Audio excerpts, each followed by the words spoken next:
नमस्ते भारत, स्वागत है आपका द एके टॉक के हिंदी पॉडकास्ट शो में। दोस्तों, आज का पॉडकास्ट काफी स्पेशल है।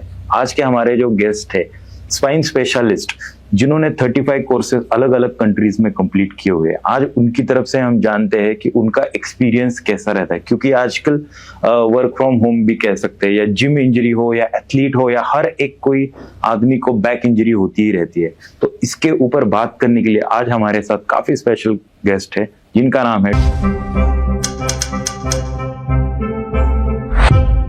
AK talks.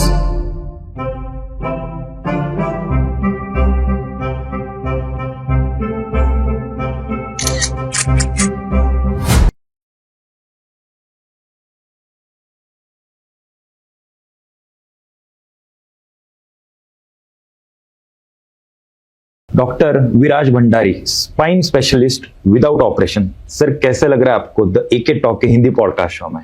बहुत अच्छा लग रहा है, बहुत खुश हुआ मैं आपसे मिलके। धन्यवाद सर।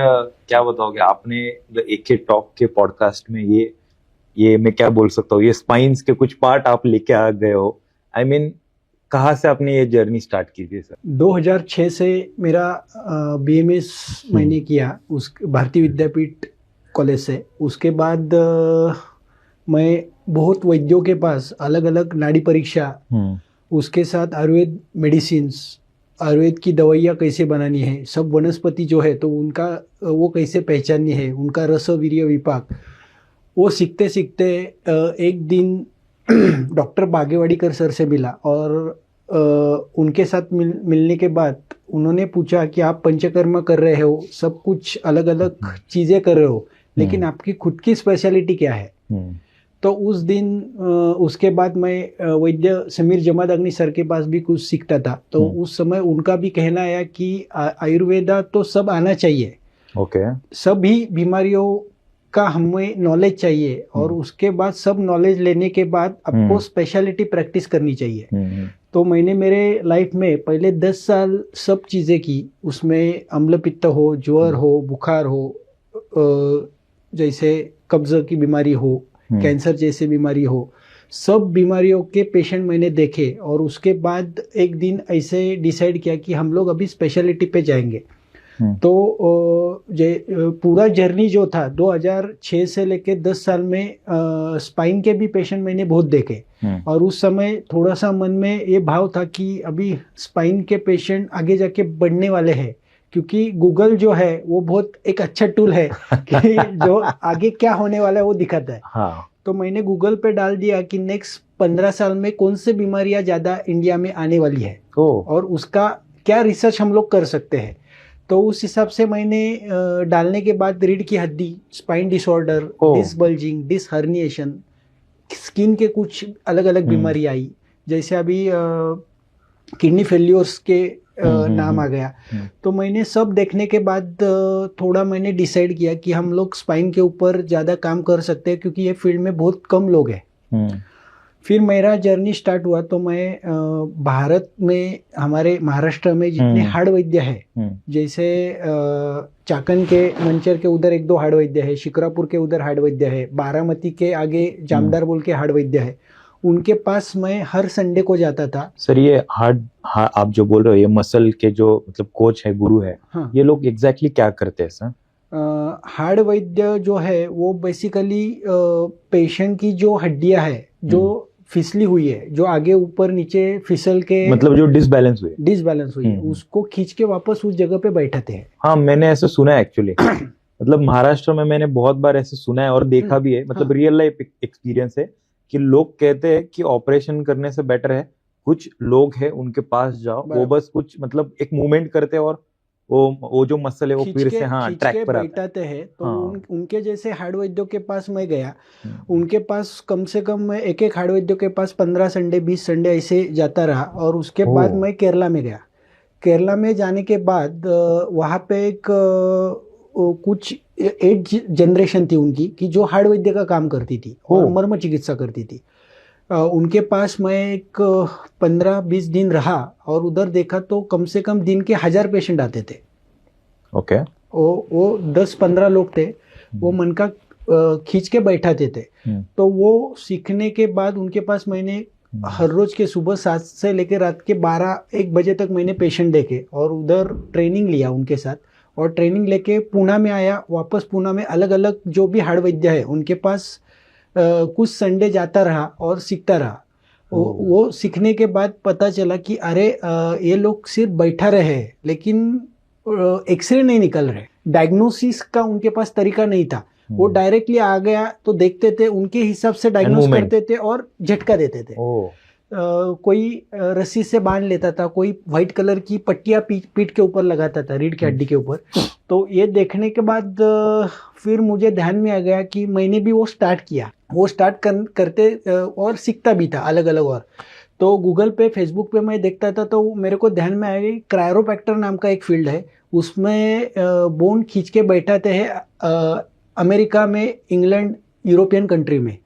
तो मैंने थोड़ी वो जानकारी ली, उनके साथ कोर्सेज करने की कोशिश की। तो मेरे को समझ में आ गया 2014 में, 2010 से 14 तक मेरे 15 से 16 कोर्सेज हो गए क्रायोप्रैक्टर के। उसमें थॉमसन गॉन्स्टेड क्रायोप्रैक्टर का कोर्स, मैं चाइना गया, चाइना एक 15 दिन रहा और चाइना में जाके उधर मैंने कोर्स किया। तो क्रायोप्रैक्टर का कोर्स करने के बाद मैंने फेशियल मैनिपुलेशन नाम का एक ट्रीटमेंट है उसका कोर्स किया दिल्ली में।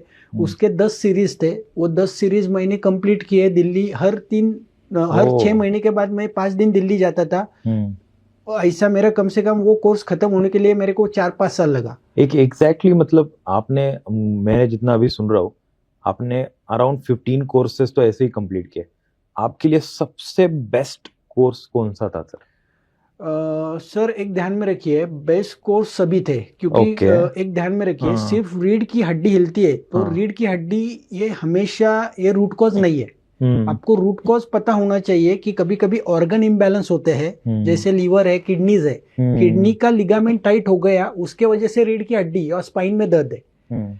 और कुछ पेशेंट में फेशिया मिसअलाइन रहता है। अच्छा, फेशिया ये बोन के ऊपर का कवरिंग है, मसल के ऊपर का कवरिंग है, आर्टरी वेनस के ऊपर का कवरिंग है, वहां पे उसके नोड्स बनते हैं। वो नोड्स बनने के वजह से बहुत बार पेशेंट की कमर जो है वो आगे की तरफ, पीछे की तरफ, राइट साइड, लेफ्ट साइड फिसल जाती है। ओके, तो facial manipulation is also important. और नेक्स्ट कोर्स मैंने सिंगापुर में किया, that is the neural manipulation. Okay, neural manipulation course जो है उसमें बेसिकली नर्व का मैनिपुलेट किया जाता है, जिसमें से ब्रैकियल फ्लेक्सस, सर्वाइकल जो भी नर्व्स है, 7 नर्व्स वहाँ पे आके उसका एक फंक्शन रहता है। वो वहाँ के नर्व्स डैमेज होने की वजह से या वहाँ के नर्व्स का फाइब्रोसिस होने के वजह से बहुत बार हाथों में दर्द रहता है, मुंगिया रहती है, झिंझिनाहटपन रहता है। तो वो न्यूरल मैनिपुलेशन कोर्स में ब्रेन का मैनिपुलेशन मैंने सीखा और उसके वजह से रीढ़ की हड्डी या स्पाइन के प्रॉब्लम ठीक होते हैं। वैसे नेक्स्ट कोर्स मेरा विसरल मैनिपुलेशन हुआ। विसरल मैनिपुलेशन में ऑर्गन बैलेंस करते हैं हम लोग, जिसमें अलग अलग ऑर्गन जो है, जैसे डिओडिनम है, स्टमक है, स्प्लीन है, किडनीज है, उसको मैनिपुलेट करते हैं। हमेशा आप यूट्यूब पे देखते हो तो बहुत बार, या फेसबुक पे देखते हो तो हमको वो रीढ़ की हड्डी खींच के बैठाने वाले या टड़क जो आवाज आती है वो दिखाई देता है, लेकिन न्यूरल मैनिपुलेशन और विसरल मैनिपुलेशन के वीडियोस बहुत कम दिखाई देते हैं। तो ऐसे मेरे जर्नी में अलग अलग कोर्सेस रीढ़ की हड्डी के हिसाब से ठीक करने वाले जो मैनुअल थेरेपीज है वो मैंने किए। और उसके बाद मेरा खुद का प्रैक्टिस वैसे चालू था 2008 से स्पाइन का। तो धीरे धीरे मैं एक एक कोर्स सीखता, कम से कम वही चीज मैं कम से कम 1000 पेशेंट के ऊपर इस्तेमाल करके मेरा एक्सपेरिमेंट किया था, मतलब आपने R&D किया, पायलट स्टडी किया। और उसके बारे में अलग अलग सिखाने वाले जो गुरुज है, जैसे कि मैं ऑनलाइन बहुत कोर्सेस मैंने उसके बारे में किए कि जूम मीटिंग पे कुछ कोर्सेस किए, फिर उसके बाद एक कनाडा का कोर्स किया। तो ऐसे अलग अलग कोर्सेस और अलग अलग किताबें पढ़ के लोगों के पास जाके सीखा। और पूरा नॉलेज इंटीग्रेटेड अप्रोच करके ये मेरा खुद का टेक्निक बना दिया है। तो मतलब 2024 में आपको लगता है कि दुनिया के कौन से कोर्स अभी आप तक आने बाकी है? सर एक देखो, ज्ञान जो है वो कितना भी आप लेंगे तो आज कम है। है। हमेशा आदमी ने सीखते रहना है। Universe is open for everyone, like sky is no limit. Exactly. क्या होता है सर, बहुत बार हम कितना भी आगे जाए तो भगवान ऐसी चीज है कि वो अलग अलग आपको चैलेंजेस देते ही रहते देते ही रहते हैं और वो आपको करना है। इसलिए तो हाँ। बोलते हैं ना, देखो 64 शास्त्र 64 कला हाँ जो आया है, हाँ। तो हर एक आदमी की अलग अलग पहचान है हाँ, और हाँ, नॉलेज अलग अलग रहता है। हम्म, और कोई सिर्फ देख के भी ठीक करते हैं, ऐसे लोग हमने सुना है। हम गुरु चरित्र पढ़ते हैं या अलग अलग धार्मिक ग्रंथ पढ़ते हैं, तो उसमें वर्णन आया हुआ है कि इन्होंने औदुंबर के झाड़ को फेरी मार दी तो उनका ये बीमारी खत्म हो गई। तो एक ध्यान में रखो, बहुत कुछ नॉलेज है इंडिया में, हम लोग जितना हो सके उतना लेंगे Exactly. तो पेशेंट के लिए वो फायदेशीर रहेगा। एग्जैक्टली मैं इस पॉडकास्ट को थोड़ा सा जो कॉमन लोग रहते हैं उनकी तरफ अट्रैक्ट होने के लिए मैं कुछ ये पॉडकास्ट के लिए मैं कुछ करना चाहता हूँ कि एक एग्जांपल, आजकल हर कोई वर्क फ्रॉम होम कर रहा है, बराबर। डेली मतलब करीबन 8 से 9 घंटे लोग लैपटॉप या कंप्यूटर पर बैठकर काम करते हैं। सो आप बता सकते हो कि उन लोगों ने बैठने के बाद उनकी पोजीशन कैसे रखनी चाहिए? पहली बात तो यह है कि जो भी लोग वर्क फ्रॉम होम कर रहे हैं तो एक ध्यान में रखना है कि 8 घंटा आप काम करो। आज बहुत बार क्या हो रहा है कि बहुत लोग 12 घंटा 14 घंटा 16 घंटा भी काम कर रहे हैं और उनको टास्क दिया जाता है कि प्रमोशन के हिसाब से आप इतना काम करना ही करना है। हाँ। तो पहली बात है, एक तो बैठने का स्ट्रेस और दूसरी बात है मेंटल स्ट्रेस। ये दोनों के वजह से तकलीफ ही बढ़ती है। रीढ़ की हड्डी की प्रॉब्लम बढ़ने का कारण एक इमोशन भी है। तो हमेशा आप जब भी बैठोगे 1 घंटे के बाद आपको उठना है कंपलसरी। कितने मिनट के लिए?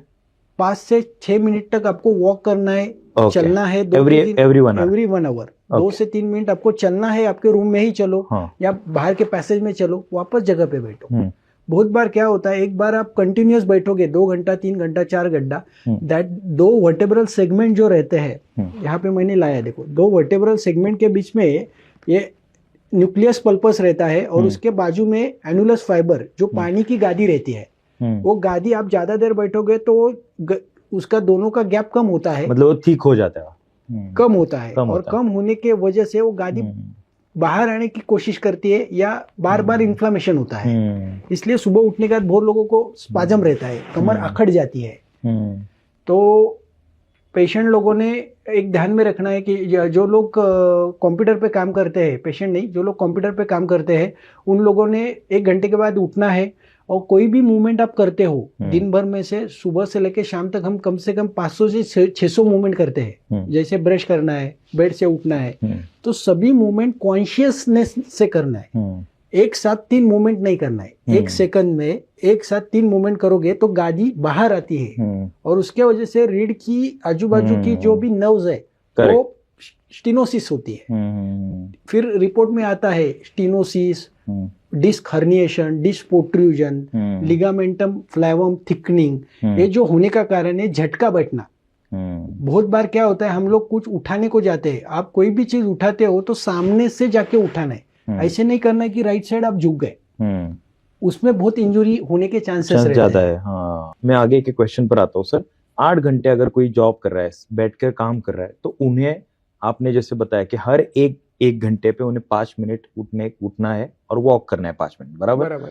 तो उन्हें वाटर इनटेक क्या रखना चाहिए सर? देखो, वाटर इनटेक जो है वो फीलिंग है। ओके। मेरे को बोलो, हम लोग पेशाब को जाते हैं, फीलिंग है। शींक निकालते हैं, फीलिंग है। तो प्यास जो है, तहान जो है, वो फीलिंग है। ओके।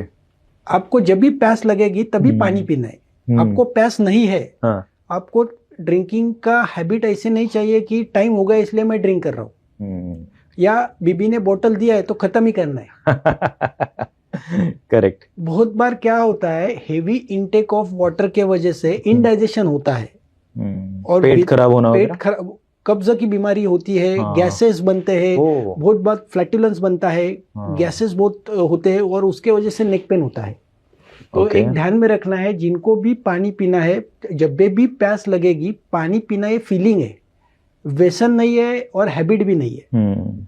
ऐसा नहीं है कि पानी पीना ही पीना है। जब भी प्यास लगेगी आधा गिलास पानी पियो, देखो अंदर प्यास है तो आगे ले लो, अदरवाइज स्किप इट।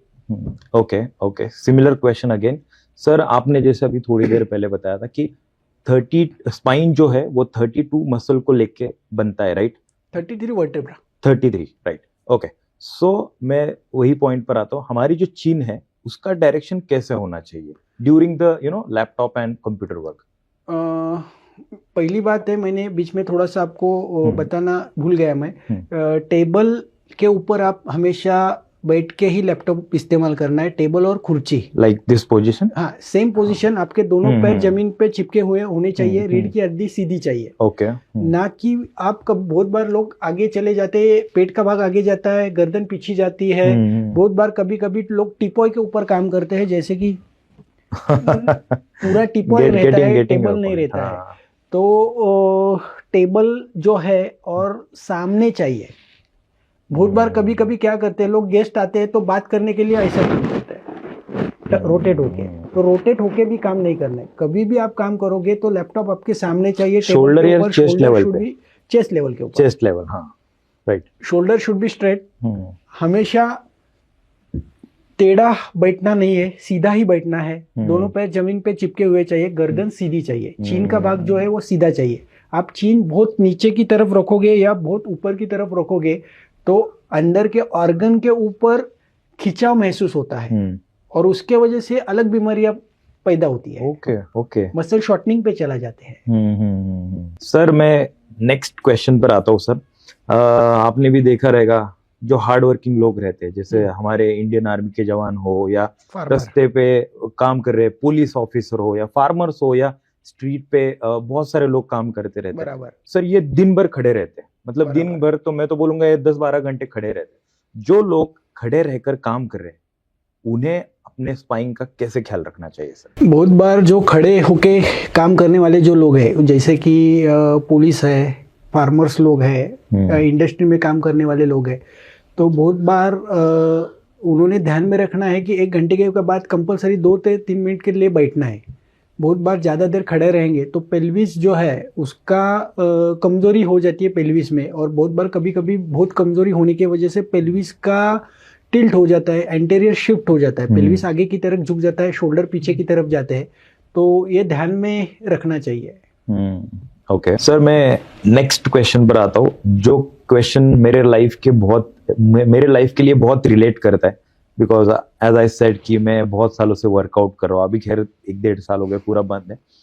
सो हम जिम में जब वर्कआउट करते हैं ना, बहुत बार क्या होता है ना, जो वर्कआउट टेक्निक और पोजीशन है ना, बहुत लोग जो फ्रेशर्स है वो मोस्टली गलत कुछ करते हैं, फिर उन्हें लेग इंजरी, बैक इंजरी, ऐसे अलग अलग इंजरीज होते हैं। तो आप बता सकते हो कि टेक्निक कितनी इंपॉर्टेंट है इन सब चीज़? देखो, कोई भी चीज हम करते हैं तो उसमें गुरु होना चाहिए।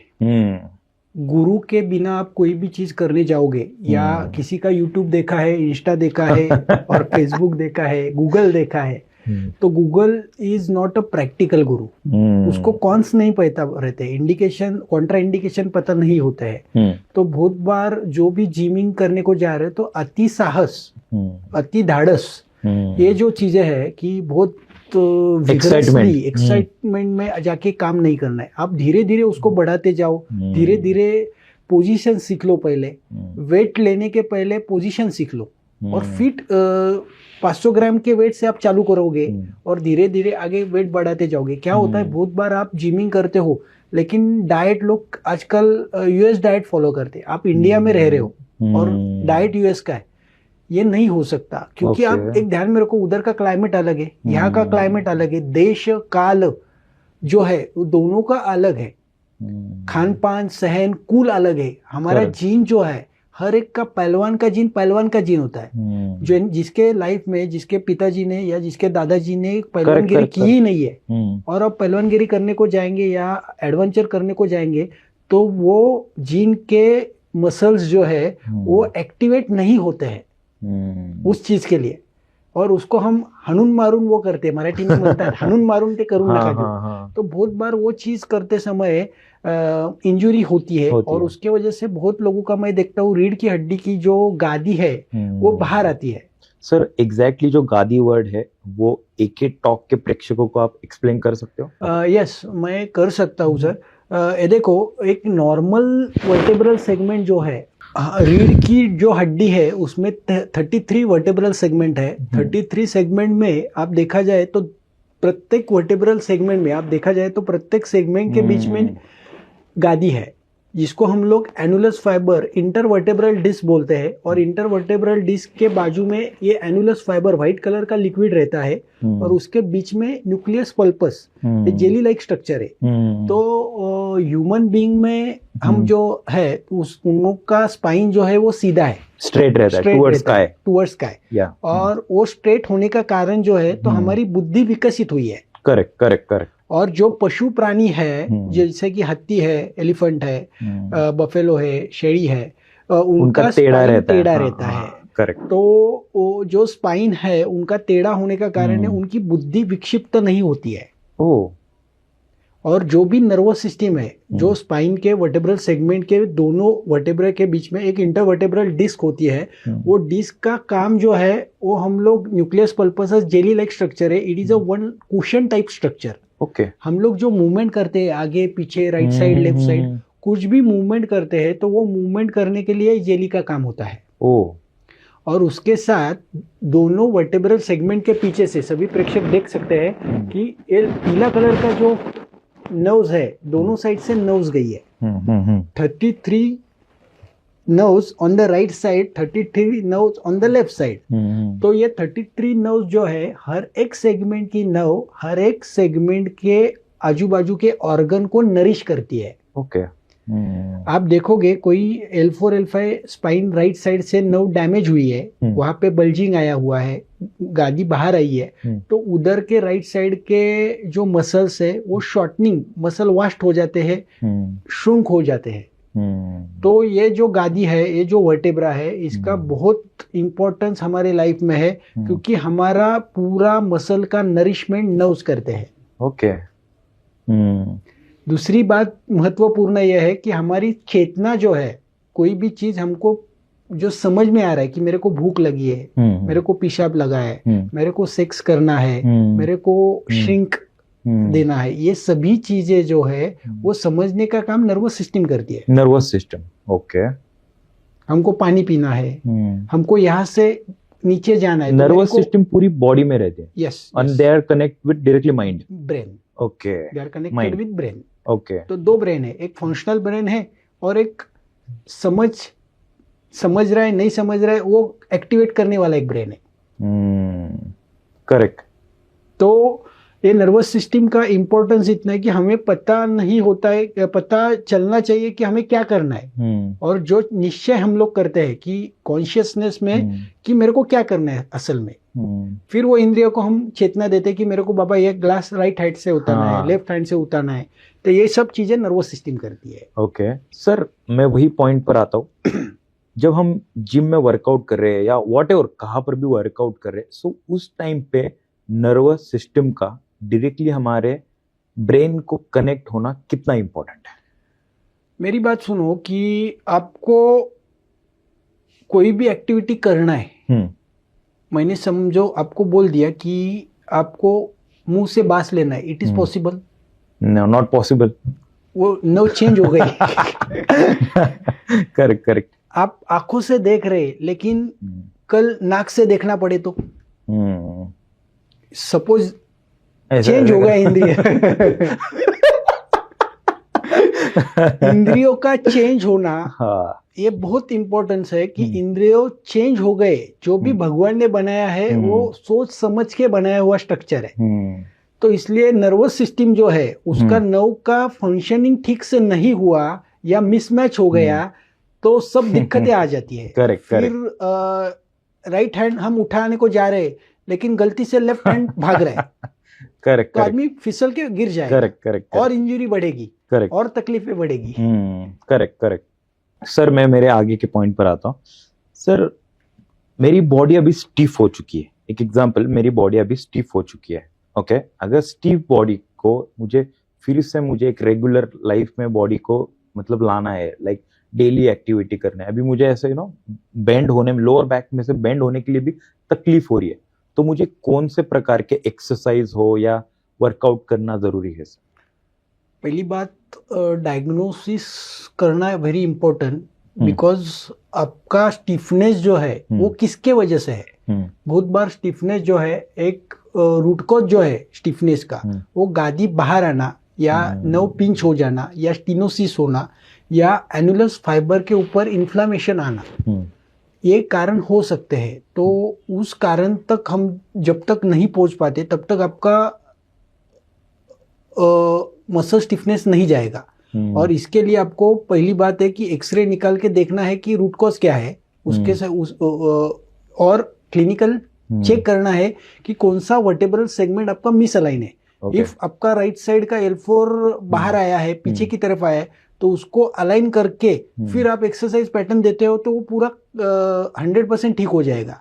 या सिर्फ एक्सरसाइज कर रहे हो इस समय में तो क्या होता है, आप एक्सरसाइज करोगे उतना स्ट्रेचिंग करोगे उतना आपको अच्छा लगेगा, लेकिन next 4-5 days again start same problem, because आप रूट कॉज के ऊपर नहीं काम कर रहे हैं। तो रूट कॉज के ऊपर काम करना बहुत इंपॉर्टेंट है। जरूरत है कि आपकी गादी बाहर आई है, फिसल गई है, रीढ़ का हड्डी राइट साइड गया है या लेफ्ट साइड गया है, तो उसको पहले आप एडजस्टमेंट करो, क्रायोप्रैक्टर सेशन ले लो और फिर एक्सरसाइज पैटर्न चालू करेंगे तो वो 100% सही रहेगा। लेकिन जिनमें थोड़ा सा स्टिफनेस है और कभी कभी स्टिफनेस आता है, उन लोगों ने सूर्य नमस्कार चालू करनी चाहिए। ओके। सूर्य नमस्कार में 12 पोजेस रहते हैं, उसमें हर एक पोजीशन में आप 30 सेकंड होल्डिंग करोगे, 30 सेकंड से 1 मिनट तक, तो आपका स्टिफनेस पूरा चला जाता है। लेकिन आप पावर योगा करते हो, फटाफट सूर्य नमस्कार मारते हो, तो स्टिफनेस नहीं चला जाता और इंजरी बढ़ती है। सर, हमारे यहाँ पर क्या होता है ना, सोसाइटी में हम अगर आगे चल रहे हैं, काम कर रहे हैं, तो पीछे से बहुत लोग कुछ मारते हैं, हमें कुछ बोलते हैं, ताने मारते हैं, ये करते हैं, वो करते हैं।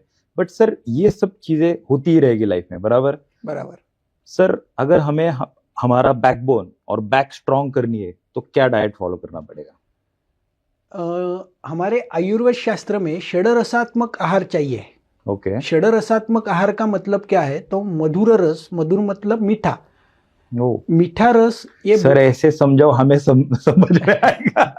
आपकी ये लैंग्वेज हमारे सर के ऊपर से गई थोड़ी अभी। ये देखो, जो रस है, 6 रस है, मधुर, अम्ल, लवण, कटु, तिक्त, कषाय। मतलब जो है मीठा, जिसको मराठी में बोलते हैं गोड पदार्थ, आंबट पदार्थ, खारट पदार्थ, तिखट, तुरट, कडू पदार्थ। ये जो पदार्थ है वो सभी पदार्थ हमारे पेट में जाने चाहिए। आप सिर्फ बहुत बार क्या होता है, लोग खाना खाते हैं तो सिर्फ पिज्जा खाएंगे या स्वीट थोड़ा अवॉइड करेंगे, शुगर अवॉइड करेंगे, लास्ट में खाते या खाते ही नहीं। तो एक ध्यान में रखना है, कोई भी खाना खाना है तो उसका एक सिस्टम है, क्वांटिटी चाहिए। नहीं, प्रोसेस है, क्वांटिटी भी है और प्रोसेस भी है। ओके। तो एक ध्यान में रखना है, भूख लगी तो खाना खाना है, पहली बात। ओके। आज बहुत बार हम लोग जो काम पे काम करते हैं, या कोई सोसाइटी में काम करता है, कोई कंपनी में काम करता है, कोई ऑफिस में काम करता है, तो उनके लंच टाइमिंग हमेशा 1:30 बजे, 2 बजे, 3 बजे रहते हैं, कभी कभी 5 बजे खाना खाते हैं लोग। टाइम हुआ इसलिए नहीं खाना है, भूख लगी इसलिए खाना है। तो टाइमिंग जो है सुबह 9:30, 10 बजे का टाइमिंग जो है, तभी आदमी को भूख लगती है। और जिसको जब भी भूख लगती है तभी कंपलसरी वो टाइमिंग फॉलो करना है। तो सुबह का खाना मेरे ख्याल से 9, 9:30 बजे खाओ, शाम का खाना 6:30, 7 बजे खाओ, तभी आदमी को नेचुरल वे से भूख लगती है। Okay. That is the body calendar and universal calendar. तो खाना जो है, खाते समय मीठे पदार्थ पहले खाने चाहिए, जैसे डिंग का लड्डू है, हळीव का लड्डू है, अलग अलग फ्रूट्स जो मीठे हैं वो भोजन के पहले खाने चाहिए। ओके।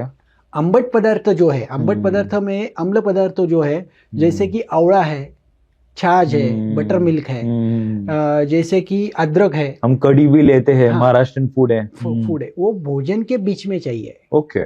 वो भोजन के बीच में आप अम्ल पदार्थ खाते हो तो हजम होने के लिए काम करता है। करेक्ट। वो आप भोजन की शुरुआत में खाओगे तो बहुत बार एसिडिटी की तकलीफ बढ़ती है। बहुत बार मैं देखता हूँ लोग शुरुआत में 2-3 ग्लास छाछ पीते हैं, वो बहुत गलत है। वैसे ही उसके बाद आप हरे मूंग का खिचड़ी खाओ, फिर राइस और दाल खाओ, और उसके बाद भोजन के लास्ट में कंपलसरी एक मिर्ची का टुकड़ा खाना चाहिए। ओके। एकदम स्पाइसी। तो वो अन्न को हजम करने के लिए कोशिश करता है। मतलब मैं जितना देख रहा हूँ ये पूरा साइकिल डिस्टर्ब है, मतलब डेली शेड्यूल में हर एक किसी का। यस। ओ, उसके बाद एक थोड़ा सा लहसुन का टुकड़ा खाइए। नो, तिखट रस जो है वो हमारे पेट में जाता ही नहीं है। या कषाय रस जो है जैसे भेड़ा है या मेथी दाना है वो हम लोग खाते ही नहीं है। ओके। तो आहार जो है सभी रसात्मक आहार पेट में जाना चाहिए। और जो भी आहार लेंगे उतना 2 भाग आप सॉलिड भाग खाइए, 1 भाग लिक्विड और 1 भाग अन्न हजम होने के लिए रखना है। ऐसे नहीं करना है कि बहुत अच्छा पुलाव हो गया है तो मार दिया। और लोग क्या करते हैं फिर इतना खाते हैं तो इतने तक ढेका रहती है और फिर वो हजम होने के लिए तकलीफ होती है। और उसके बाद गैसेस, कॉन्स्टिपेशन, पाइल्स, फिस्चुला, भगंदर जैसी बीमारियां बढ़ती है समाज में। सर अगर हमारे बैकबोन में, स्पाइन में कुछ इश्यू रहेगा तो आपको क्या लगता है, मतलब इन फ्यूचर आफ्टर 40, आफ्टर 50 क्या क्या बीमारी हमें फेस करनी पड़ेगी? पहली बात जो है तो आजकल सोसाइटी में सबसे ज्यादा दिखाई देने वाली पहली बीमारी है slip disc. Okay. Slip disc जो है उसमें डिस्क जो है वो फिसल जाती है। ओके। और फिसल जाने का कारण मैंने बोला पहला तो है कि झटका बैठना। Like any disc maximum L4 L5 disc फिसलती है। ओके। C6 C7 और C7 T1 क्योंकि वहां पे मोबिलिटी ज्यादा है। जहां पे मोबिलिटी ज्यादा है वहां फिसलने का चांसेस ज्यादा है। तो गर्दन की जो 7 वर्टेब्रल सेगमेंट है उसमें C6 C7, थोरेसिक 12 और L1 और लंबर में चौथा 5वां वर्टेब्रल सेगमेंट जो है वहां पे रीढ़ की हड्डी फिसलने के चांसेस ज्यादा रहते हैं बिकॉज वहां पे मोबिलिटी ज्यादा है। ओके। तो वो स्लिप डिस्क में बहुत बार पेशेंट की डिस्क बाहर आती है और नवरूट कॉम्प्रेशन होता है। और बहुत बार डिस्क बल्ज, डिस्क हर्निएशन और डिस्क प्रोट्रूजन ऐसे MRI का रिपोर्ट आता है। तो वहां पे बहुत लोगों को ऑपरेशन सजेस्ट किया जाता है। आप कोई भी डॉक्टर के पास जाओगे, एलोपैथी डॉक्टर, वो बताता है कि आप ऑपरेशन करो, ये डिस्क को कट करना पड़ेगा। इसको डिसेक्टोमी या लैमिनेक्टोमी बोलते हैं। ओके। कुछ पेशेंट में वो डिस्क बाहर आई है तो उधर spinal nerve root block injection दिया जाता है। तो वो जो डिस्क श्रुंक हो जाती है इंजेक्शन के वजह से, स्टेरॉइड ड्रग रहता है बुटाडिन जैसे, तो वो देने के बाद भी बहुत लोगों की डिस्क वापस बाहर आती है। तो इसमें मैनुअल थेरेपी का बहुत अच्छा रिजल्ट है। और स्लिप डिस्क वो पूरी ठीक होती है विदाउट ऑपरेशन। आज जो भी प्रेक्षक देख रहे हैं तो स्लिप डिस्क जैसी बीमारियां जो है, डिस्क हर्निएशन जिसके MRI में है, वो पैरों में झंझनाहट है, 100-200 मीटर से आगे नहीं चल पा रहे हैं, पैर हेवी होता है, पैर दर्द करता है, गर्दन दर्द करती है, हाथों में दर्द आता है, तो उस जैसे कंडीशन उस स्लिप डिस्क में दिखाई देते हैं। तो वो पेशेंट के without operation, without surgery, without injection manual therapy जो है, डॉक्टर भंडारी स्पाइन टेक्निक जो है, उससे वो पूरा उसके राहत मिलती है। Exactly. दूसरा बीमारी दिखाई देता है साइटिका, साइटिक नर्व पिंचिंग। बहुत बार डिस्क जो है वो पीछे की तरफ वर्टेब्रल सेगमेंट शिफ्ट होता है और उसके वजह से सैक्रल प्लेक्सस में जो नर्व है वो पिंच हो जाती है। और वो पिंचिंग के वजह से बहुत बार पैरों में झिंझिनाहट आना या कमर से लेके पैरों तक दर्द करना, थोड़ा सा चले तो बैठना पड़ता है, थोड़ा सा चले तो मुंगिया आती है, पैर बधिर होता है, क्रैम्प आता है। हाँ। तो उसमें बहुत बार आपको साइटिका जैसे बीमारियों में बहुत लोग ऑपरेशन करते हैं, लेकिन वो भी चीज साइटिका जो है वो विदाउट ऑपरेशन क्योर होती है। ओके। लोगों को पता नहीं है क्योंकि लोग पहले एलोपैथी डॉक्टर के पास जाते हैं, वो बोलते हैं फिजियोथेरेपी करो, फिजियोथेरेपी कुछ दिन किया जाता है, लेकिन फिजियोथेरेपी जो ट्रीटमेंट है उसके बाद कुछ लोगों को राहत मिलती है, कुछ लोग ऑपरेशन के लिए जाते हैं। लेकिन वो केस में भी मैनुअल थेरेपी बहुत फायदेशीर होती है। और तीसरी जो है वो कुछ लोगों में आजकल पॉट स्पाइन डिसीज, टीबी, रीढ़ की हड्डी का टीबी दिखाई देता है। कुछ लोगों में फ्रैक्चर्स दिखाई देते हैं, ओल्ड एज पेशेंट जो है अबव 40 to 60 एज के समय में आप देखोगे आजकल सभी बाथरूमों में जो फर्शियाँ रहती है वो टाइल्स की रहती है और उसके वजह से थोड़ा पानी फिसल जाता है, रात को लाइट लगाते नहीं लगाते उसमें पैर फिसल जाता है। और बहुत बार मेरे पास ये L4 L2 L1 L2 के फ्रैक्चर्स के पेशेंट बहुत आते हैं अभी। तो एक ध्यान में रखना है कि आप बाथरूम में जाओगे तो गीला पानी नहीं रखना है 100%, जिनके घर में ओल्ड एज पीपल है, और लाइट लगा के रखिए रात को। करेक्ट। तो ये फ्रैक्चर के जैसे पेशेंट है उनमें भी बहुत बार लोग सीमेंट भरते हैं, अलग अलग ऑपरेशन करते हैं, लेकिन उनका पेन कम नहीं होता है। उनका पेन मैनुअल थेरेपी से ही कम होता है, क्योंकि मैंने लास्ट 3-4 मंथ में 30-40 केसेस वो देखे। और डिस्क हर्निएशन के मोस्टली महीने को मैं एक 200-250 पेशेंट सिर्फ डिस्क हर्निएशन के देख रहा हूँ। डिस्क प्रोट्रूजन के 100-150 पेशेंट देख रहा हूँ। डिस्क बल्जिंग के कम से कम 150-200 पेशेंट मेरे पास आते हैं। लेकिन ये सारे पेशेंट विदाउट ऑपरेशन क्योर हो रहे हैं। करेक्ट। मैं मेरे आगे के प्रश्न पर आता हूँ। What is the difference between MRI and X-ray? ये दोनों टूल जो है वो पेशेंट के डायग्नोसिस के लिए इस्तेमाल किए जाते हैं। एक्सरे जो है उसमें रीढ़ की हड्डी पूरी स्पाइन जो है आपका वो पूरा C1 से लेके टेलबोन तक पूरा पता चलता है कि उसका अलाइनमेंट कैसा है, उसके स्पाइनस प्रोसेसेस कैसे है। बहुत बार क्या होता है, ये देखो मैं दिखाई दे रहा हूँ, this is the spinous processes, this is the transverse processes.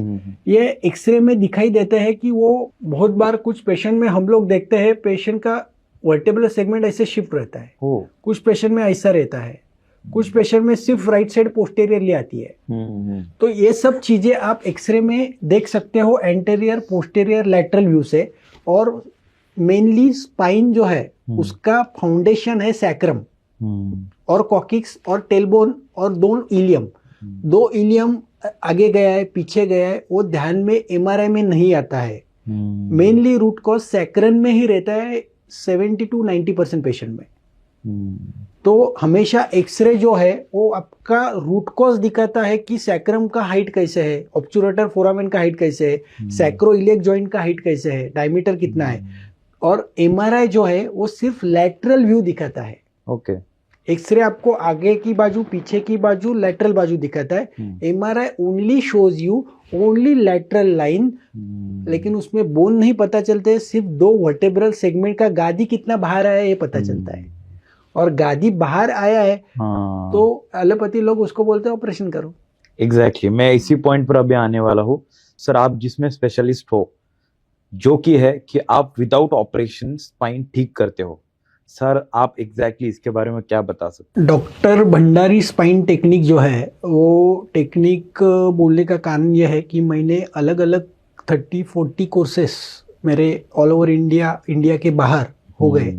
और वो करते समय हम लोगों ने एक विशिष्ट पद्धत जो है, विशिष्ट एक बैठक उसको बैठाई है कि पेशेंट आने के बाद उसको कैसे चेक करना है। बहुत बार क्या होता है, क्लिनिकल एग्जामिनेशन जो है पेशेंट को हम कुछ पूछते नहीं है, हम ही बताते हैं कि ये साइड में आपको पेन हो रहा है क्या, अप टू कहाँ पे पेन है वो एग्जैक्ट डायग्नोसिस करने के लिए अलग अलग तरीकों का एग्जामिनेशन हम लोग करते हैं। और वो एग्जामिनेशन करने के बाद डायरेक्टली पेशेंट को हम बोलते हैं कि ये है आपको तकलीफ है। वो हम लोग क्रॉस चेक करते हैं एक्सरे में, वो क्रॉस चेक करते हैं MRI में, और वो क्रॉस चेक पेशेंट खुद करता है।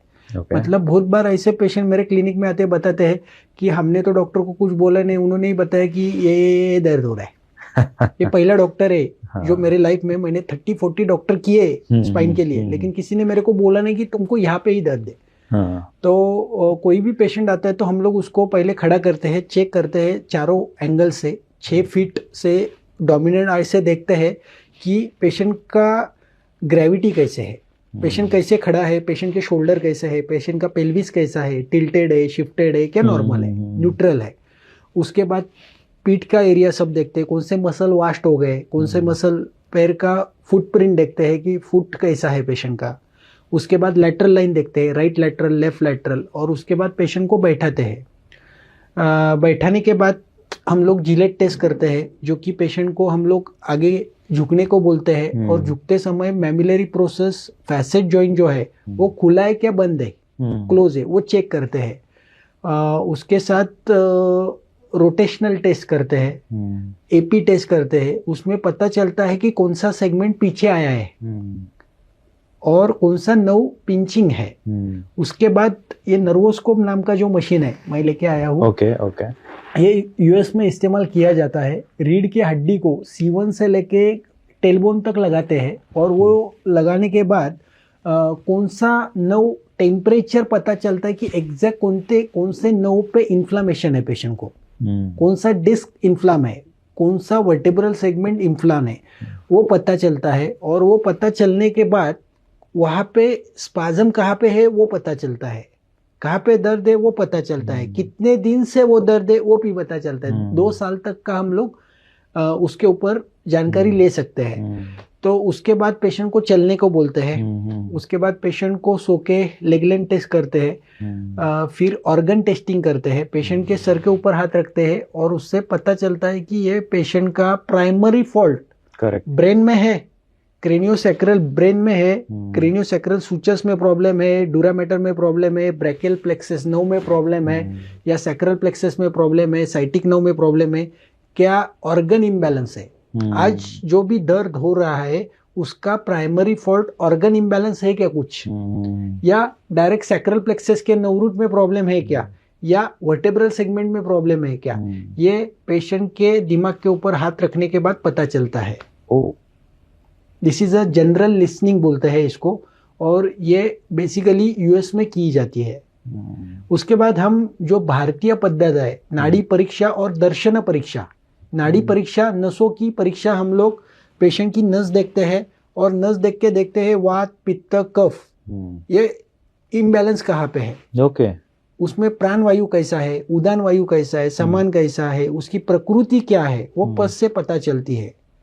उस पेशेंट में पल्स जो है, कफ कितना बड़ा है, क्या उसका क्षय हुआ है, धातु कैसे है, रस रक्त मांस मेद अस्थि मज्जा शुक्र, ये धातुओं में विकृति है क्या, वो हम लोग देखते हैं। उसके बाद पेशेंट का टंग देखते हैं, आइज देखते हैं। उसके बाद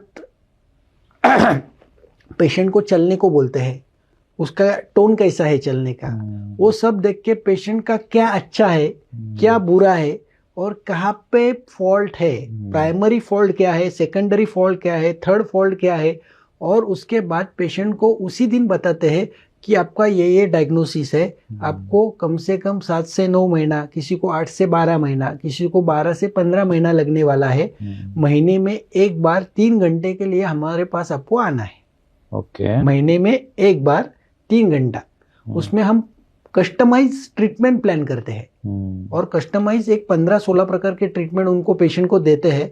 जैसे जैसे पेशेंट हर महीने में आता है वैसे उनको घर पे लेने के लिए आयुर्वेदिक दवाई देते हैं, आयुर्वेद परहेज देते हैं, यूट्यूब के योगा के लिंक देते हैं, जूम पे हम लोग योगा लेते हैं live session, 12 session online zoom पे चलते हैं, सोमवार बुधवार और शुक्रवार को सुबह 6:30 से 7:30 बजे तक।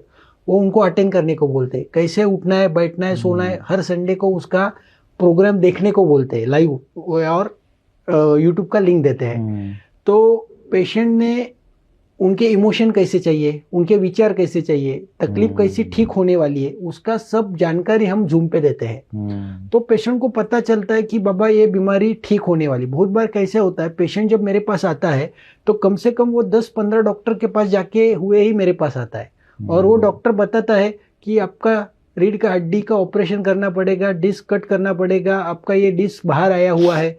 तो पेशेंट बहुत नर्वस हो जाता है, फियर पैदा होता है मन में कि अभी कुछ ठीक नहीं। क्या होता है हमारे इंडिया में, क्या है, आपको तकलीफ हो गई तो आप आपके फ्रेंड को फोन करते, आपके मौसी को फोन करते, मामा को फोन करते, नानी को फोन करते, और फिर क्या होता है सब लोग आपको घर पे मिलने को आते हैं। और कुछ लोग आते हैं तो बोलते हैं ये नारियल पानी बिस्किट का पार्ले जी का पूड़ा लेके आते हैं, और बोलते अरे हमारे बाजू में बिल्डिंग में एक औरत है, उसका ऑपरेशन हुआ है और वो ऑपरेशन होने के बाद वो बेड पर ही है, तो ऑपरेशन मत कर। फिर दूसरा कोई दोस्त आता है तो वो भी बताता है मेरे फूफा का ऑपरेशन हुआ था और उनका चलना मुश्किल हो गया, पेन तो कम हुआ ही नहीं। तो बहुत बार पेशेंट के मन में फिर फियर उत्पन्न होता है, मैं ऑपरेशन करूं या नहीं करूं या क्या करूं। फिर पेशेंट कोई आयुर्वेदिक ट्रीटमेंट इलाज के लिए जाता है या कुछ हाड़ वैद्यों के पास जाता है। फिर उधर कुछ एक 10%, 20%, किसी को 50%, किसी को 100% अच्छा लगता है। बाकी के पेशेंट घूमते रहते हैं कि क्या करना है। तो सभी लोगों ने ध्यान में रखना है कि फियर मन में से निकाल दो कि अभी मैं नहीं चल पाऊंगी, या मेरा अभी पैर का पूरा ताकत जाएगा, या मैं बेडेंट हो जाऊंगी। तो ये ध्यान में रखो, किसी को ऑपरेशन बताए तो डरना नहीं है। पहले एक तुम शांति से समझ लो कि आपकी बीमारी क्या है और आपके बीमारी के लिए नॉन सर्जिकल ट्रीटमेंट क्या क्या है, पहले ढूंढो। बहुत मैनुअल थेरेपी, मैं जैसे काम कर रहा हूँ वैसे अलग अलग वैद्य, अलग अलग डॉक्टर्स, अलग अलग फिजियोथेरेपिस्ट भी आज इंडिया में काम कर रहे हैं। और उनके पास जो ट्रीटमेंट है वो लेने की कोशिश करिए। करेक्ट। ऐसे मत करिए कि ऑपरेशन बोला है तो फटक से इंश्योरेंस है इसलिए ऑपरेशन कर दिया, और ऑपरेशन के बाद हम लोग देखते हैं महीने में 40-50 पेशेंट आ रहे हैं कि ठीक नहीं लगा, क्या ऑपरेशन किया। फिर उसके बाद पेशेंट का कॉन्फिडेंस चला जाता है। करेक्ट। अभी मैं ठीक होऊंगा या नहीं, अभी मेरा आगे का जिंदगी कैसे है। बहुत बार डिलीवरी के पहले कुछ लड़कियां मेरे पास आती है, ऑपरेशन किया रहता है, अभी मैं चांस लूं या नहीं लूं। तो हमारी जो टेक्निक है, डॉक्टर भंडारी स्पाइन इंटीग्रेटेड किया है सब ट्रीटमेंट को, और उसमें हम लोगों ने emotion is also one factor, stress also one factor. तो हम सब लोगों को बताते ही है कि अति विचार मत करो, अति चिंता मत करो, अति स्ट्रेस मत लो। जो हो रहा है वो प्रारब्ध है। करेक्ट। जो घट रहा है वो भगवंत का प्रसाद है। जो भी हमारे लाइफ में बन रहा है, मेरी की बात सुनो ना, आपको दी भगवान ने तकलीफ तो स्पाइन की रीढ़ की हड्डी की दी, कैंसर तो दिया नहीं दिया। हमारा पैर कटा नहीं, हमारा पैरों में इंजुरी हुई है या पैर जो है वो इतना भी नहीं कि उसको हम लोगों को कट करना पड़ रहा है। तो एक ध्यान में रखना है कि रीढ़ की हड्डी ये ठीक होती है। ऐसा मत करना कि सोच के डर जाना नहीं है, इमोशन या बीपी नहीं बढ़वा के लेना है कि अभी कुछ करूं मैं मर जाऊंगी, ऐसे मत सोचना है। एक पहले दिमाग से निकल देना है कि जो मैनुअल थेरेपी है उससे काफी राहत मिलती है, और उसके साथ आप योगा हम जो लेते हैं तो योगा से पेशेंट का पावर बढ़ जाता है, ताकत बढ़ जाता है। करेक्ट। पेशेंट का बहुत बार क्या होता है, पेशेंट मैनुअल थेरेपी करता है लेकिन योगा करवाता नहीं है, फिर रीऑकरेंस के चांसेस, या कुछ पेशेंट में ताकत कम रहती है। तो ताकत जो है वो योगा से ही बढ़ती है। करेक्ट। तो कंपलसरी योगा करना है, कंपलसरी ये मैनुअल थेरेपी आप 7 से 9 सेशन लोगे तो 100% ऑपरेशन बच जाता है। करेक्ट। तो इसमें हम लोगों ने क्या किया, अलग अलग ट्रीटमेंट के नाम मैं बताता हूँ। जैसे कि विसेरल मैनिपुलेशन, उसमें हम ऑर्गन बैलेंस करते हैं। जैसे कि क्रायोप्रैक्टर है, उसमें बोन अलाइन करते हैं। न्यूरोमेनेंजियल मैनिपुलेशन में नर्व का मैनिपुलेट करते हैं। ओके। जैसे कि फेशियल मैनिपुलेशन है, उसमें पोस्चर करेक्ट करते हैं, जो भी स्पाइन आपका टेढ़ा हुआ है उसको रीअलाइन करते हैं। वापस मर्म थेरेपी है, उसमें आपके सब इमोशन रिलीज करते हैं। ओके। कुछ ऐसे ट्रीटमेंट है उसमें जिसमें हम लोग पेन कम करते हैं। जैसे कि पेशेंट जब भी आता है तभी बताता है कि मेरे को पेन जो है रीढ़ की हड्डी में ऐसा पेन हो रहा है। कुछ पेशेंट बोलते हैं मेरे को ऐसा पेन हो रहा है, कि कुछ बोलते हैं मेरे को रीढ़ की हड्डी में ऐसा पेन हो रहा है, कुछ लोग ऐसे दबा के दिखाते। तो वो अलग अलग पेन का वैरायटी है। वो हम लोग पता करते हैं कि ये पेन कौन सा टाइप का है। बहुत लोगों में पेन जो है it is a very unique, हर एक पेशेंट का आइडेंटिटी होता है पेन का। वो डॉक्टर ने देखना है, उसको हम लोग दर्शन परीक्षा बोलते हैं कि पेशेंट कैसे पेन दिखाई दे रहा है। करेक्ट। और उसके हिसाब से हम लोग अलग डायग्नोसिस करते हैं कि इसका पेन कौन सा है। और स्पेसिफिक पेन रहता है। L3 L4 का मांडियों में ही पेन रहेगा, L4 L5 का पिंडरियों में ही पेन रहेगा, L5 S1 पिंडरियों के पीछे की तरफ, S2 आपके टोज फीट के ऊपर ही पेन रहेगा और पिंडरियों में पेन रहेगा। तो एक ध्यान में रखना है, हर एक नर्व का सप्लाई अलग है और उसका पेन अलग है। तो उसकी जानकारी, उसका सही डायग्नोसिस होना और सही ट्रीटमेंट आप कस्टमाइज दोगे तो 100% पेशेंट को रिलीफ मिलता है। रिलीफ मिलेगा। एग्जैक्टली। मैं यही अभी आप बता रहे थे तो मैं यही सोच रहा था कि क्या होता है ना कि ऑपरेशन हो या कोई भी ट्रीटमेंट होने के बाद है ना, क्लिनिक से हमें एक सेफ्टी के लिए एक बेल्ट मिलता है। तो इस बेल्ट का क्या महत्व रहता है? जहाँ पे मूंगी आती है, झिंझिनाट पेशेंट को है, वहाँ पे बेल्ट लगाने के वजह से वो मूंगियाँ कम होती है और झिंझिनाहटपन कम होता है, एक सपोर्ट बोल सकते हैं। सपोर्ट रहता है, हम्म। सपोर्ट के वजह से झिंझिनाहट कम होती है। लेकिन झिंझिनाहट नहीं है और आप बेल्ट इस्तेमाल कर रहे हो तो बहुत बार वो बेल्ट के वजह से एडवर्स इफेक्ट आते हैं, जिसमें मसल वीकनेस हो जाता है, मसल कॉन्ट्रैक्शन पे चले जाते हैं। तो जहां पे मूंगिया आ रही है, टिंगलिंग सेंसेशन जिसमें है, जिस पेशेंट में टिंगलिंग सेंसेशन है, उनमें ही सिर्फ बेल्ट का इस्तेमाल करना है। आपको दर्द है या लोगों को लगता है मेरी गादी बाहर आई है और मैं बेल्ट लगाऊं, तो ऐसा नहीं है। बेल्ट लगाओ, 2 घंटा बेल्ट लगाइए, ट्रैवलिंग में बेल्ट लगाइए। अदरवाइज कंटिन्यूस बेल्ट लगा के कुछ लोग सो जाते हैं और उसके वजह से कुछ दिन के बाद मसल वास्ट होते हैं, ताकत कम हो जाती है पैरों में की। फिर पता चलता है पेशेंट को, यार यह बेल्ट की वजह से हुआ है। एग्जैक्टली सर, आपका इतने साल का एक्सपीरियंस है, आपके 35 प्लस कोर्सेज भी हो चुके हैं सर, आपके जो पेशेंट है, करेक्ट, आपके जो क्लाइंट्स है, इनके एक्सपीरियंस के बारे में आप कुछ बता सकते हो? मेरे पेशेंट के जो रिव्यूज है, बहुत रिव्यूज मैंने यूट्यूब पे भी डाल दिए हैं। आप डॉक्टर भंडारी स्पाइन टेक्निक या डॉक्टर भंडारी स्पाइन क्लिनिक के नाम से हमारा यूट्यूब चैनल है, उसमें बहुत रिव्यूज है। लेकिन तो भी मैं 1-2 रिव्यूज आपके लिए बताता हूँ। बहुत बार क्या होता है, पेशेंट जब भी आता है तो वो अलग अलग ऑर्थोपेडिक 2-3 डॉक्टर के पास जाके ही मेरे पास आता है। बहुत लोग ऐसे बार हम लोग देखते हैं। तो पहली बार जब हम लोग चेक करते हैं तो पेशेंट का विश्वास बहुत कम रहता है कि 4 लोग ऑपरेट बोल रहे हैं और एक अकेला ये बंदा बोल रहा है कि ये ऑपरेशन नहीं करना है।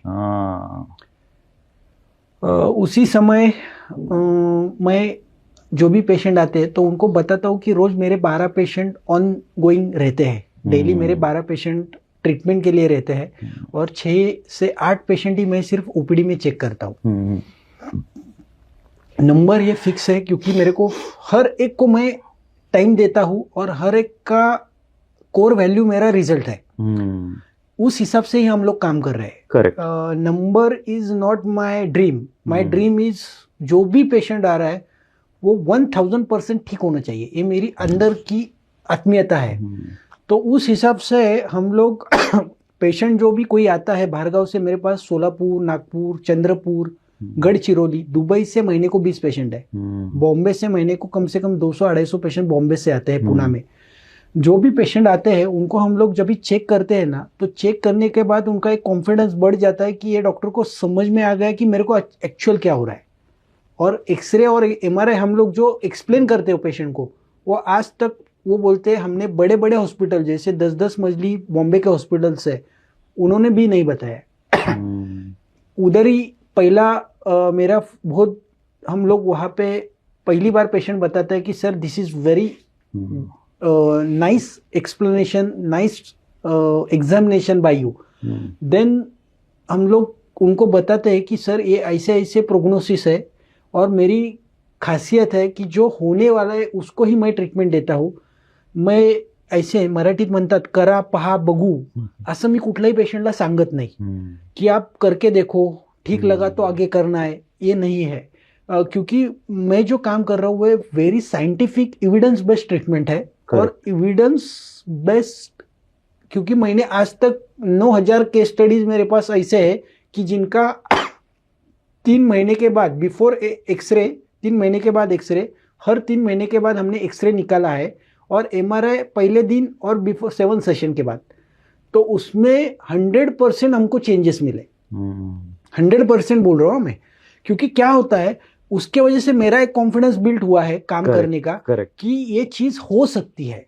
और जो नहीं होता है, जो मेरे को पता है, जैसे कि एंट्रोलिस्थेसिस है, गिर गया पेशेंट और डिस्क वर्टेब्रल सेगमेंट आगे चल गया, उस पेशेंट में बहुत बार बर्निंग रहता है, पैरों में जलन रहती है। वैसे पेशेंट हम लेते नहीं है। उसको पहले दिन ही एक्सरे देख के बोल देते हैं कि बाबा तुम्हाला ऑपरेशन करावं लागेल, ऑपरेशन करना पड़ेगा। जैसे ट्यूमर है, स्पाइनल कॉर्ड में ट्यूमर आता है बहुत बार, गांठ आती है माउस की या हिमेटोमा की, रक्त की गांठ आती है, कभी कभी माउस की गांठ आती है, कभी कभी अंदर का जो फेशिया है वो पूरा फाइब्रोस हो गया रहता है। ओके। कुछ पेशेंट में टीबी जैसे लक्षण रहते हैं, तो उनको एकेटी चालू करने को बोलते हैं। जिधर गांठ आई है उधर बोलते हैं ये कट करना है, ऑपरेट करना है। तो I am very clear about my diagnosis, my treatment plan and result मिलने वाला है तो ही केस लेता हूँ। अबव 70 के केसेस मैं नहीं लेता हूँ, बिलो 3 इयर्स के केसेस नहीं लेता हूँ। जहां पे मेरे को मैं कॉन्फिडेंट हूँ कि ये केस होने वाला है, देन गो अहेड। करेक्ट। इसलिए मैं कम से कम 20 से 25 मिनट एक पेशेंट चेक करने के लिए लेता हूँ और अच्छी तरह से चेक करके बताता हूँ कि what is the best to best for you. Operation है तो मैं बताता हूँ कि सर ये ऑपरेशन का केस है, ये मेरे पास होने वाला नहीं है, ये विदाउट ऑपरेशन का केस है, ये मेरे पास होने वाला है। करेक्ट। इस स्वभाव के वजह से बहुत बार पेशेंट बोलते हैं, मैं ऑपरेशन बोला रहता हूँ, बहुत बोलते हैं कि सर एक बार तो ट्रीटमेंट करके देखो ना प्लीज। तो मैं उनको हाईली रिकमेंडेड, सर ये होने वाला नहीं है, आप गलत फहमियों में मत रहो। एग्जैक्टली। क्योंकि मैं आज तक मेरा ये जो नॉलेज है जो आपके लिए ही इस्तेमाल किया है और आपके सही के लिए मैं बोल रहा हूँ कि हाईली रिकमेंडेड या विदाउट ऑपरेशन होने वाला है और ये विथ ऑपरेशन ही होगा। एग्जैक्टली सर, मैं मेरे लास्ट के पॉइंट पर अभी आता हूँ सर, कि मतलब मैं खुद बहुत सारे लोगों को ये सजेशन देता हूँ कि एडवोकेट हो या डॉक्टर हो, इनके सामने हमें खुल के बात करनी चाहिए। हमें ऐसे ऐसे प्रॉब्लम है, हमें ऐसे ऐसे हमारे बॉडी में ऐसे ऐसे इशू आ रहे हैं। बट बहुत सारे लोग हैं ना कि बहुत बार ऐसा होता है ना कि वो दिल खोल के डॉक्टर को नहीं बताते, वो शर्माते हैं, नहीं तो उन्हें लगता है कि हमारे घर वाले क्या बोलेंगे, ये क्या बोलेंगे, लोग क्या बोलेंगे। तो आपको क्या लगता है, मतलब अगर कोई पेशेंट आपके पास आ रहा है तो उन्हें सबसे पहले पूरी चीजें दिल खोल के बताना जरूरी है? बहुत अच्छा प्रश्न आपने पूछा है सर, क्योंकि एक किस्सा मेरे को याद में आया अभी। एक केस थी, पंढरपुर से एक पेशेंट आया था मेरे पास। वो 2 साल से सोया नहीं पीठ के ऊपर। 2 साल से पीठ के ऊपर सोया नहीं। वो सोता था कुर्सी के ऊपर, चेयर के ऊपर ऐसा, नहीं तो चेयर के ऊपर ऐसा। वो सो गया पीठ के ऊपर तो उसको सीवियर पेन था थाइज में, सीवियर पेन थाइज में होता था और वो सो ही नहीं पाता था। मोर देन 15 to 20 सेकंड उसको खड़ा होना पड़ता था। वो सीधा सो गया कि 20 सेकंड में खड़ा होना है। ये केस मेरे को स्पाइन की लगी नहीं। चेक करने के बाद मैंने तब मैं इस्थम सीख के आया था, just ISTM, instrumented assisted soft tissue manipulation. इस्थम नाम का एक US का प्रोब है मेरे पास। जहाँ पे जिनके ऑपरेशन हुए हैं, जहाँ पे कैलोजन फाइबर्स की गुठलियां बनी है, लिम्फ नोड की गुठलियां बनी है, तो उसको हम लोग डिसॉल्व करते हैं। उनको मैंने चेक करने के बाद पता चला कि उनका पूरा चेक किया मैंने। उनको बोल दिया कि ये स्लिप डिस्क का तकलीफ नहीं है, आपको रीढ़ का हड्डी का तकलीफ नहीं है। तो फिर मैंने जब भी एग्जामिनेशन किया, एग्जामिनेशन करते समय एक ध्यान में आ गया कि पूरा उनको पूछा मैंने कि आपको और कुछ तकलीफ है क्या, और कुछ आपका हुआ है क्या। तो उन्होंने बोला कुछ नहीं है। लेकिन जब मैं उनके कपड़े निकाल के पूरी रीढ़ की हड्डी चेक की और पेट का भाग पूरा चेक करने के बाद उधर मेरे को एक मार्किंग दिखा ऑपरेशन का। तो वो मार्किंग देखने के बाद मैंने दूसरा सवाल तुरंत उनका किया कि ये ऑपरेशन काय का किया आपने? तो वो बोले हर्निया का हुआ। फिर मेरा तुरंत क्वेश्चन आ गया कि बाबा ये ऑपरेशन करने के बाद के दूसरे दिन से आपको ये नींद का तकलीफ आ गया क्या? बोले हाँ। वे बोले इस प्रश्न का किसी ने मुझे आज तक पूछा ही नहीं मेरे को ये, और मैंने भी किसी को बोला नहीं कि ये ऑपरेशन के बाद हुआ है। तो वो बोले ऑपरेशन से और नींद का क्या कनेक्शन है, और इधर का ऑपरेशन हुआ ऊपर और मेरे थाइज का क्या कनेक्शन है। तो फिर मैंने उनको इस्थम नाम का जो ट्रीटमेंट मैंने अभी आपको बताया, वो इस्थम मैंने दिया। वो जस्ट इस्थम मैंने ऐसे ही दे दिया, चलो एक करके देखते हैं। और किया मैंने। पेशेंट स्पाइन का नहीं था, इसलिए मैंने उनको बोला मेरे को फी वगैरह कुछ मत दो, मेरे को ये मैं एक ट्रीटमेंट सीख के आ गया हूँ, फायदा हुआ तो आपका प्रारब्ध, भगवंता की कृपा।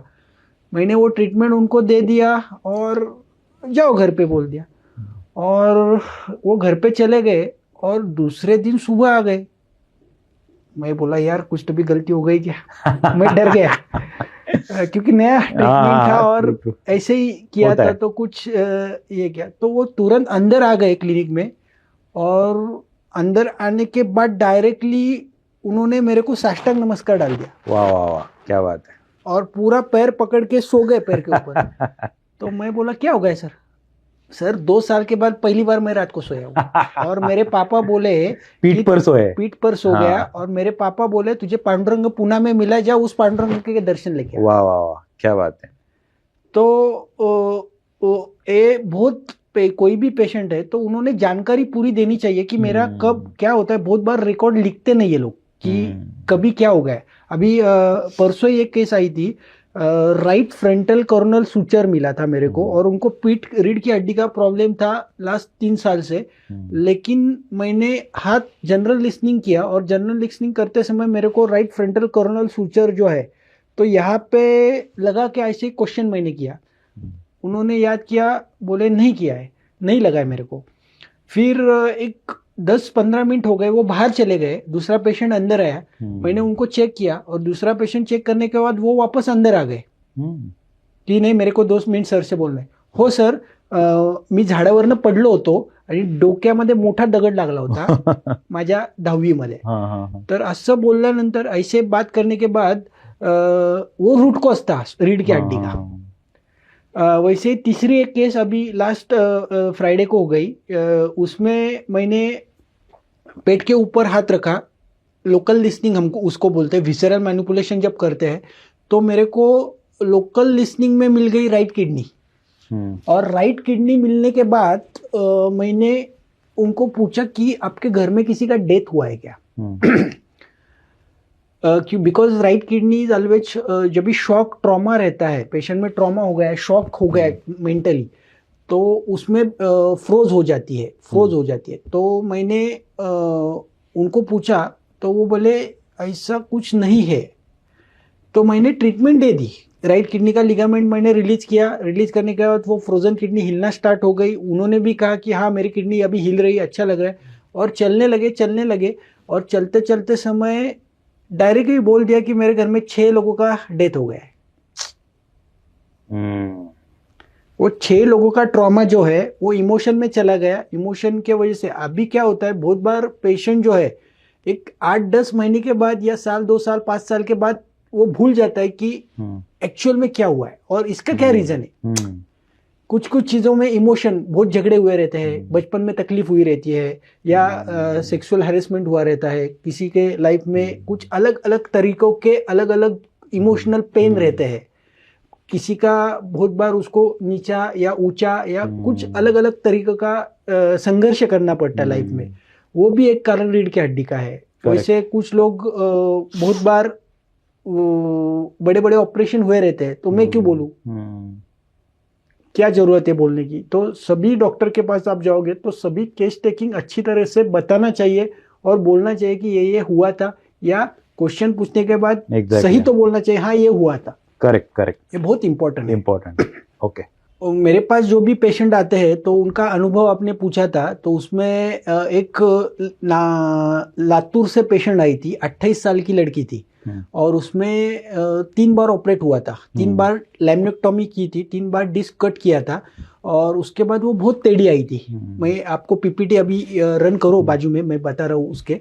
तो उस पेशेंट में हम लोगों ने मैनुअल थेरेपी दिया, और उस देने के बाद वो पूरा टेढ़ा स्ट्रक्चर फर्स्ट डे 70-80% सीधा हुआ था.